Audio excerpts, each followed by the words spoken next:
Graziela Vieira, tenho 22 anos e sou pedagoga. Eu comecei a ter transtornos psicológicos na minha infância. Comecei com síndrome do pânico, eu tinha muito medo de ficar sozinha em casa, de ir nos lugares fechados. E na minha adolescência isso começou a se desencadear mais, que eu comecei a ter início de depressão, eu vivia muito triste. Nada do que eu fazia me fazia feliz, né? Eu era uma criança muito oprimida, então quem olhava pra mim via um semblante de morte mesmo. Quando foi passando um tempo, eu comecei a desenvolver o TOC, transtornos compulsivos obsessivos. Então toda hora eu tinha a sensação que eu ia morrer. Então eu tinha muitos comportamentos, às vezes eu tinha que ir lá checar a porta a todo momento para ver se não ia acontecer nada, porque eu tinha a sensação que se eu não olhasse, eu iria morrer. Então eu vivia oprimida, é como se fosse uma escravidão mesmo. Começou com... Eu sofria com muitos pensamentos negativos, então a minha mente sempre era bombardeada por coisas negativas, até o ponto de eu não aguentar mais, parecia que eu ia enlouquecer mesmo, né? E quando meus pais viam isso, parecia que para eles era o fim, que eles não queriam ver a filha dele sofrendo daquele jeito. Meus pais me levaram para fazer acompanhamento no psicólogo, né? E logo depois eu fui pro psiquiatra. Então ele entrou com remédio para controlar a questão do transtorno compulsivo obsessivo do TOC. E nisso amenizou, me enganou. Eu comecei a me sentir melhor, mas eu vivia dopada. Eu ia pra escola, eu sentia muito sono, eu não tinha vida ali. Conforme o tempo foi passando, tudo aquilo que eu tava sentindo foi voltando. E pior ainda, porque eu ainda continuo me sentindo oprimida, com aquela sensação de morte, aquele medo de morrer, tudo. Eu saía pra rua com aquela sensação, será que vai acontecer alguma coisa? Era uma opressão tamanha que parecia que eu não ia aguentar. O médico falava assim que era uma questão de continuar com os acompanhamentos, que não tinha o que fazer. Mas eles não davam mais perspectiva, assim, de que eu seria curada. Era só mais, toma os remédios direitinho, vem fazendo acompanhamento com um psicólogo, que você vai amenizando isso que você tá sentindo. Teve um dia que eu tava me sentindo tão oprimida, com tantos pensamentos, que veio na minha mente, assim, uma vontade enorme de pegar uma faca e me matar. Eu cheguei até chegar na cozinha para pegar a faca, peguei a faca na mão, só que eu não conseguia, parecia que algo me bloqueou e eu não conseguia, só que eu fiquei desesperada, porque a vontade era de acabar com a minha vida naquele momento. Eu cheguei da escola, né, eu tava muito oprimida ainda, e eu cheguei da escola e eu fui almoçar, e tava passando a programação da igreja. E teve uma oração, né, para uma pessoa que tava também no mesmo estado que eu. E naqueles dias eles falaram assim, hoje à noite você vai na reunião buscar ajuda, você vai buscar a Deus. E eu ouvi, né? Eu abracei aquilo que eles me falaram. Naquele dia era uma oração até de descarrego. E eu fui. Eu nunca tinha me sentido tão leve como eu me senti aquele dia. E ali eu fui aprendendo que ter Deus dentro de mim era muito mais do que ir na igreja de vez em quando, orar o Salmo 91.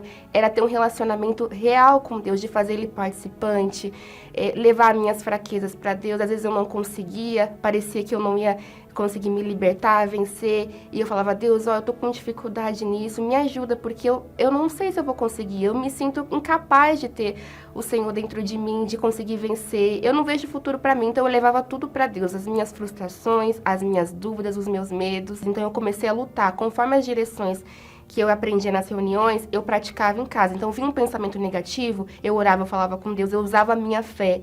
Fazia os meus votos com Deus, meus propósitos eu cumpria. E eu comecei a empenhar minha fé nos jejuns e oração, até que eu me vi livre daquilo. Aquele mal não tinha domínio mais sobre mim, porque eu aprendi que através da minha fé, ele não tinha mais poder sobre a minha vida. Eu comecei a ler a Bíblia e de verdade mesmo, falar, Deus, fala comigo. E Deus ia falando comigo de uma forma assim que eu ficava cada dia mais apaixonada por Deus, porque Ele falava sobre como eu tinha que mudar, me mostrava os meus erros, só que eu não sentia dor quando Ele me mostrava os meus erros. Eu me sentia amada, porque eu via que Ele estava cuidando de mim. E conforme Ele ia me mostrando na palavra dEle, que não foi um sentimento, foi pela palavra, Deus me mudou pela palavra. Então Ele ia moldando dentro de mim e buscando, me entregando a Deus. Teve um dia, domingo de manhã, no último dia do jejum de Daniel, eu preparei a minha alma. A roupa foi um detalhe, mas o principal, eu preparei a minha alma. E chegando naquele dia, o bispo Macedo me ministrou do cenáculo lá de Israel o derramamento do Espírito Santo. E eu ouvi Deus confirmar dentro de mim que Ele era comigo, que Ele estava comigo, que eu não era órfã, que eu tinha um pai. E foi a melhor experiência da minha vida, porque eu não senti nada, eu não chorei, mas eu entendi que eu não estava mais sozinha, que eu não precisava lutar as minhas batalhas sozinha, porque eu tinha um Deus comigo. Quando eu recebi o Espírito Santo, uns dias depois, eu falei, Deus, mas os testemunhos das pessoas que choram, eu não chorei, eu só vi uma certeza. E Deus falou assim, a sua experiência foi perfeita para você, para que você aprenda que não é pelo sentimento, mas é pela minha palavra. Eu confirmei pela minha palavra que eu tô dentro de você. E ali eu entendi que é pela palavra de Deus que eu tenho que viver, porque é ela que vai me sustentar nos piores momentos, nos momentos felizes, que eu tenho que lembrar que eu tenho que ser grata a Ele. Ele é a minha base, é meu tudo. O Espírito Santo me fez a pessoa mais feliz do mundo. Eu não preciso mais tomar remédio, eu não preciso viver refém do psiquiatra, eu não preciso ir num psicólogo, fazer acompanhamento, porque Deus, Ele é o meu conselheiro. Então, tudo que eu tenho, tudo que eu preciso, eu levo para Ele. Às vezes, se eu tô me sentindo frustrada em alguma situação, que eu queria, às vezes algo que eu queria conquistar eu não consegui, eu levo todas as minhas frustrações para Ele, então Ele me consola. Então, eu não preciso de um remédio para me dopar, para me sentir bem. Ele também abençoou a área financeira da minha vida, eu consegui realizar o meu sonho de me formar, o que eu pensava que para mim era impossível, porque eu pensava que eu estava condenada a viver dentro da minha casa depressiva, triste. Ele abriu a minha visão, ele me deu uma perspectiva de futuro, e nisso eu consigo mostrar esse brilho, essa beleza do Espírito Santo para as pessoas, porque as pessoas às vezes falam assim, nossa, por que você tá tão diferente? Mas é o Espírito Santo, porque ele faz isso. Hoje meus pais veem essa diferença em mim, como filha até mesmo, porque por essa frustração que eu tinha, essa opressão, eu era muito estressada. E eles me viam refém do medo, eles me viam angustiada, e hoje eles veem que tem paz, essa determinação, essa vontade de viver. Eles percebem essa diferença da Graziela do antes e depois. Aquele mesmo semblante que tinha morte, que era angustiado, hoje tem vida porque o Espírito Santo traz essa vida. Hoje eu faço parte do Força Jovem Universal e da Escola Bíblica Infantil. Para mim é um prazer, principalmente poder dar aquilo que eu recebi. Quantas vezes eu precisava de uma palavra e uma pessoa me deu, uma pessoa usada por Deus me deu. Então, hoje eu quero ser essa pessoa que vai dar essa mesma palavra para as outras pessoas que estão precisando. A Igreja Universal, ela foi muito importante na minha vida, porque através dela eu conheci a Deus. E quando eu cheguei lá praticamente enlouquecendo. Eles não me julgaram, eles me abraçaram. Os pastores, os obreiros que estavam na Igreja Universal onde eu cheguei, me abraçaram. Ela foi uma mãe para mim. Me ensinou tudo que eu tinha que saber, como ser uma filha, como ser uma excelente pessoa no meu trabalho, como ser uma pessoa de bem mesmo. Então, para mim, ela foi muito importante. Ela foi um presente que Deus me deu na minha vida. Eu amo fazer parte da Igreja Universal, porque aqui eu aprendi o caminho para minha salvação, que existe só um caminho, que é o Senhor Jesus. Tá aí o pastor Alan, que está aqui conosco, o pastor Alexandre também. Ela é da Força Jovem, né? E eu acredito que é isso, Alan, que você tem passado aí na Força Jovem, tem ensinado os jovens a honrar o Pai, né? Honrar a Deus, e o resultado dessa honra está aí, uma vida nova, uma vida transformada. Isso vê que quando uma pessoa ela coloca Deus em primeiro lugar, acontece dentro dela uma mudança radical, uma transformação. E as pessoas olham para ela e ficam até mesmo sem entender. E quando a pessoa ela começa a procurar saber por que essa pessoa mudou, e ela conta o que aconteceu, e ali ela se transforma num testemunho vivo. Então, quando os jovens eles priorizam a Deus, colocam Deus em primeiro lugar na vida deles, então não tem como ele não contar um testemunho desse. Quando a pessoa, o pastor Alexandre, ela decide honrar o Pai, ela passa a ser a diferença nesse mundo, né? Porque está escrito lá em Malaquias, outra vez, e vereis a diferença, há um antes e um depois na vida dela, né? Vereis a diferença entre o justo e o perverso, entre o que serve a Deus, o que honra a Deus e aqueles que não honram.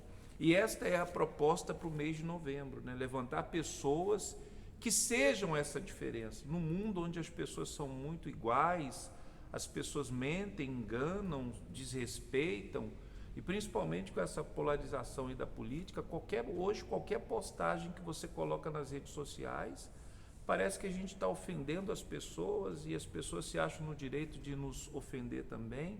Mas quando a pessoa ela faz a escolha de ser fiel, de honrar a Deus, então ela passa a ser diferente, como o testemunho que nós acabamos de ver. Ao longo da história, nós vemos que Deus nunca esqueceu de ser pai e também nunca esqueceu de ser Senhor.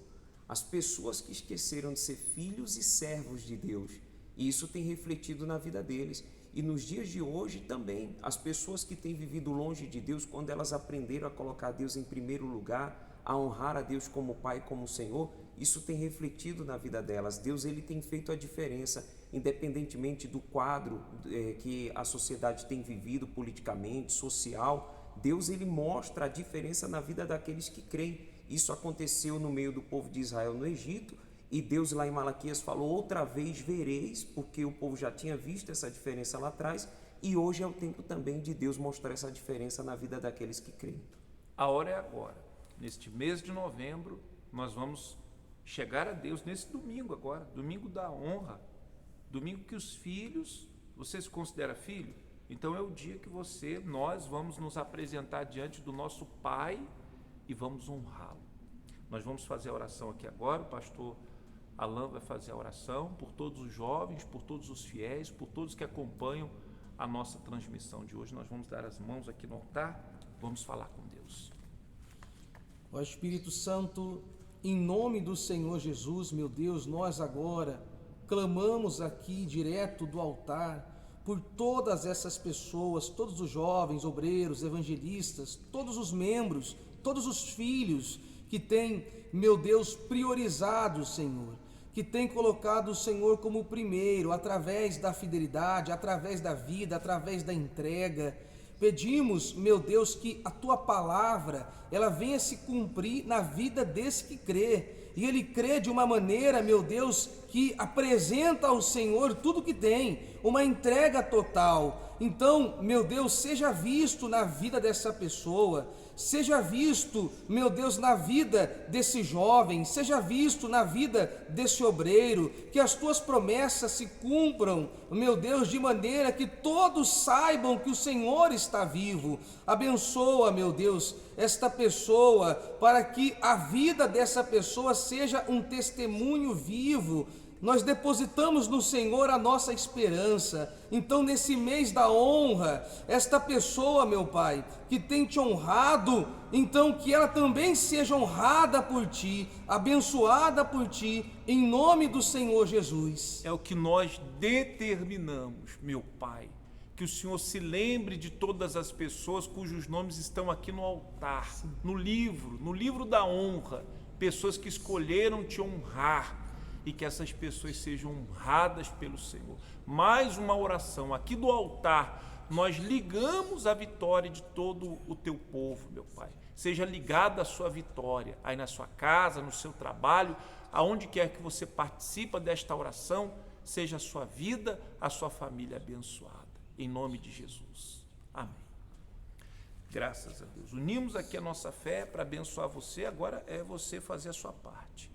Escolha o caminho da fidelidade. Neste domingo, todos os filhos irão se apresentar diante do Pai para honrá-lo. E você vai sair daqui honrado pelo Pai. Avenida João Jorge, 256, próximo ao Viaduto Cury. Eu espero por você, tá bom? Neste domingo. Alan, obrigado. Deus abençoe. Amém. Toda a Força Jovem, domingo também. Toda a Força Jovem junto e misturado. Pastor Alexandre, da terapia, o pessoal da terapia, domingo também. Todos na fé da terapia do amor, nós estaremos domingo também. Muito bem. Deus abençoe a todos, bom descanso e até a próxima.